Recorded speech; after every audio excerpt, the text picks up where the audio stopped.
당신이 1년 동안 갇힐 상자의 크기는 가로 137m, 세로 24m, 높이 14m, 축구장보다 조금 큰 공간이에요. 하지만 그 안에는 당신 가족 8명과 지구상 모든 종의 동물이 함께 있어요. 창문은 단 하나, 지붕 아래 45cm 틈새뿐. 키도 없고 도시도 없고 방향타도 없어요. 그저 떠다니는 거대한 관. 창세기 6장 14절은 이렇게 기록해요. 너는 잣나무로 너를 위하여 방주를 만들되 그 안에 칸들을 막고 역청을 그 안팎에 칠하라. 창세기 7장 16절 여호와께서 그를 닫으시니라. 그리고 창세기 8장 14절 의월 17일에 이르러 땅이 말랐더라. 문이 닫힌 순간부터 땅이 마를 때까지 정확히 371일. 노아의 방주는 동화 속 평화로운 배가 아니었어요. 그건 밀폐된 공포의 상자였어요. 우리는 노아의 방주를 무지개와 비둘기, 평화로운 동물원으로 기억해요. 하지만 히브리어 원문에서 방주를 뜻하는 단어는 테바. 이건 배가 아니에요. 뚜껑 달린 상자, 관을 뜻하는 말이에요. 성경 전체에서 이 단어가 쓰인 곳은 딱 2군데. 노아의 방주와 모세가 나일강에 버려졌던 갈대 상자. 둘 다 생존을 위해 밀폐된 공간이에요. 노아는 배를 조종한 게 아니에요. 그는 그저 상자 안에서 견뎌냈어요. 오늘 우리가 다룰 이야기는 구원의 서사가 아니에요. 1년간의 밀폐된 생존, 집단 광기와 싸운 한 가장의 심리 전쟁 리포트예요. 방주의 구조부터 봐야 해요. 창세기 6장은 정확한 치수를 제공해요. 길이 300규빗, 폭 50규빗, 높이 30규빗. 고대 규빗을 45.7cm로 환산하면 길이 137m, 폭 23m, 높이 14m예요. 3층 구조, 내부는 칸막이로 나뉘어 있어요. 현대 해양공학자들은 이 비율이 놀랍도록 안정적이라고 평가해요. 길이 대 폭 비율 추인 1은 파도 속에서도 뒤집히지 않는 황금비예요. 하지만 여기엔 치명적 문제가 있어요. 키가 없다는 거예요. 방향을 조종할 수단이 전혀 없어요. 노아는 배를 모는 선장이 아니라 표류하는 상자 안의 죄수였어요. 역청. 창세기 6장 14절은 안팎에 역청을 바르라고 명령해요. 역청은 천연 아스팔트, 석유 성분이 굳어진 물질이에요. 방수 효과는 뛰어나지만 문제는 냄새예요. 밀폐된 공간에서 역청은 휘발성 유기화 합물을 내뿜어요. 벤젠, 톨루엔 같은 발암 물질이 포함된 가스예요. 환기가 안 되는 상자 안에서 이 냄새는 두통, 구역질, 현기증을 유발해요. 거기에 동물들의 채취가 더해져요. 사자, 코끼리, 소, 양, 수백 종의 배설물과 땀 냄새. 1년 동안 쌓인 암모니아 농도는 인간의 후각 한계를 훨씬 넘어섰을 거예요. 숨을 쉴 때마다 폐에 깊숙이 박히는 악취. 노아의 가족은 매일 아침 구역질을 참으며 눈을 떴어요.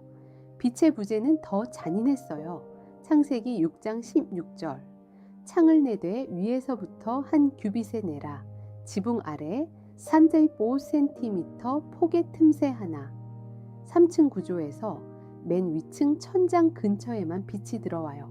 1층과 2층은 사실상 완전한 어둠이에요. 촛불이나 등잔을 켤 수는 있었겠지만 밀폐 공간에서 불을 지속적으로 피우면 산소가 급격히 소모돼요. 인간은 하루 24시간 중 최소 12시간은 자연광에 노출돼야 생체 리듬을 유지해요. 맥길대학교 도널드 헵이 1950년대 감각 차단 실험은 이걸 증명했어요. 피험자들을 빛과 소리가 차단된 방에 가뒀더니 48시간 만에 환각이 시작됐어요. 72시간이 지나자 망상과 정신착란이 나타났어요. 노아는 371일을 견뎠어요. 소리도 문제였어요. 밀폐된 상자 안에서 동물들의 울음소리는 증폭돼요. 사자의 포효는 114데시벨, 코끼리의 나팔 소리는 117데시벨, 인간의 청각 고통 역치가 120데시벨이에요. 끊임없는 소음 속에서 인간은 집중력을 잃고 신경이 예민해져요. 수면 부족이 누적되고 판단력이 흐려져요.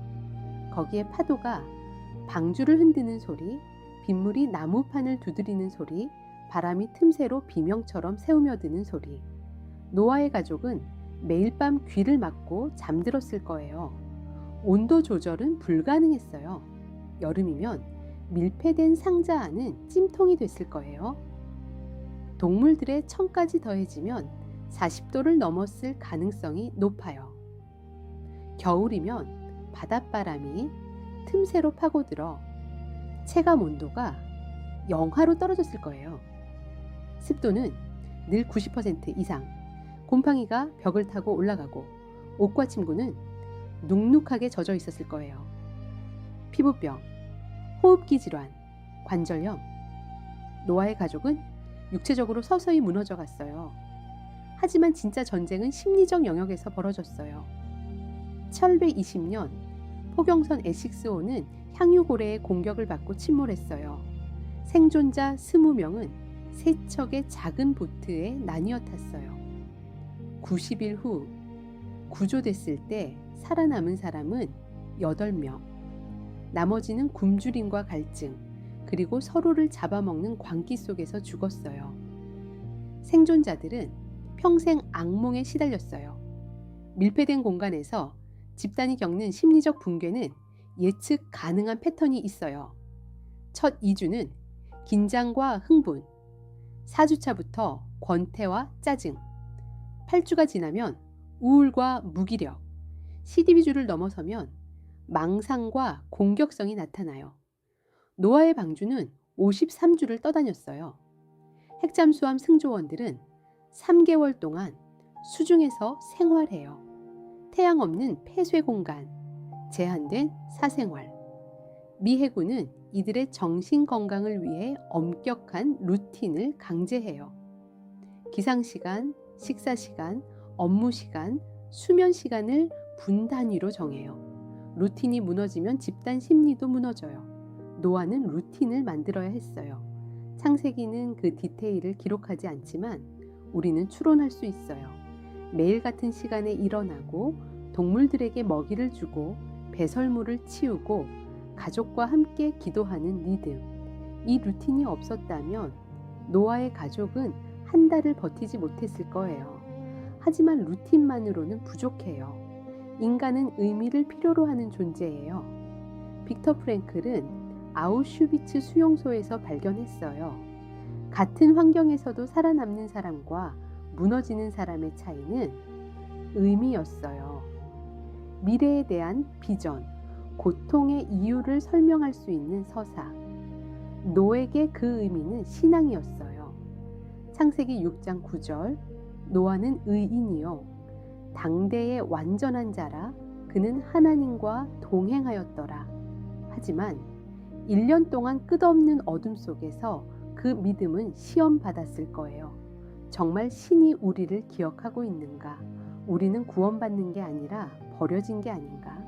노아는 매일 밤 그 의심과 싸웠을 거예요. 가장으로서의 압박은 더 컸어요. 아내, 세 아들, 세 며느리, 8명의 생존이 노아의 어깨에 달려 있었어요. 아들들이 다투면 중재해야 했고, 며느리들이 불평하면 달래야 했고, 아내가 무너지면 붙잡아야 했어요. 리더는 자신의 두려움을 드러낼 수 없어요. 노아는 홀로 갑판 위로 올라가 45cm 틈새로 하늘을 바라보며 울었을 거예요. 아무도 보지 않는 곳에서. 창세기 8장 6절. 40일을 지나서 노아가 그 방주에 낸 창문을 열고 물이 빠지기 시작한 후에도 노아는 신중했어요. 까마귀를 내보내고 비둘기를 3번 내보내고 그제야 문을 열었어요. 왜 그렇게 조심스러웠을까요? 1년 동안 밀폐된 공간에 적응한 사람은 바깥 세상이 두려워져요. 맥길 실험 피험자들은 차단실에서 나온 후에도 며칠간 밝은 빛과 큰 소리를 견디지 못했어요. 노아는 알고 있었어요. 문을 여는 순간 자신과 가족이 감당해야 할 심리적 충격을. 그리고 문이 열렸을 때 노아가 본 세상은 텅 비어 있었어요. 창세기 8장 20절. 노아가 여호와께 제단을 쌓고 모든 정결한 짐승과 모든 정결한 새 중에서 제물을 취하여 번제로 제단에 드렸더니, 제단을 쌓고 번제를 드린 건 감사가 아니었을 수도 있어요. 그건 슬픔이었을 거예요. 노아가 알던 모든 사람, 모든 도시, 모든 기억이 사라졌어요. 생존자 증후군. 왜 나만 살아남았는가? 왜 나는 구원받았고 다른 사람들은 죽어야 했는가? 이 질문은 평생 노아를 따라다녔을 거예요. 창세기 9장 20절. 노아가 농사를 시작하여 포도나무를 심었더니, 그리고 21절. 포도주를 마시고 취하여 그 장막 안에서 벌거벗은지라. 전통적 해석은 이걸 노아의 도덕적 타락으로 봐요. 하지만 현대 심리학은 다르게 읽어요. 이건 PTSD예요. 외상 후 스트레스 장애. 1년간의 밀폐, 인류 멸망의 목격, 생존자로서의 죄책감. 노아는 술로 그 고통을 지우려 했어요. 벌거벗은 채 쓰러진 건 방어 기제의 붕괴예요. 더 이상 가장으로서 강한 모습을 유지할 수 없었던 거예요. 노아는 구원받았지만 온전하지 않았어요. 그는 깊은 상처를 안고 남은 생을 살아야 했어요. 구원은 끝이 아니에요. 구원은 새로운 시작이고 그 시작은 언제나 흉터를 동반해요. 노아의 방주에서 내린 8명은 모두 트라우마를 안고 있었어요. 어둠 속에서 들었던 동물들의 울음소리, 역청 냄새, 파도 소리, 그리고 침묵. 그들은 평생 그 기억과 함께 살았어요. 하지만 그들은 살아냈어요. 상처를 껴안고도 포도나무를 심었고 자식을 낳았고 새로운 세상을 만들어 갔어요. 우리도 마찬가지예요. 우리는 모두 어떤 방주를 견뎌낸 사람들이에요. 밀폐된 공포, 끝나지 않을 것 같던 어둠, 그 속에서도 우리는 루틴을 만들고 의미를 찾고 서로를 붙잡으며 버텨냈어요. 노아의 이야기는 완벽한 신앙인의 서사가 아니에요. 상처 입은 인간이 그럼에도 불구하고 삶을 이어간 기록이에요. 하지만 홍수 이후의 세상은 평화롭지 않았어요. 노아의 후손들은 흩어지는 대신 한 곳에 모여 탑을 쌓기 시작했어요. 바벨탑. 그들은 왜 벽돌을 구웠을까요?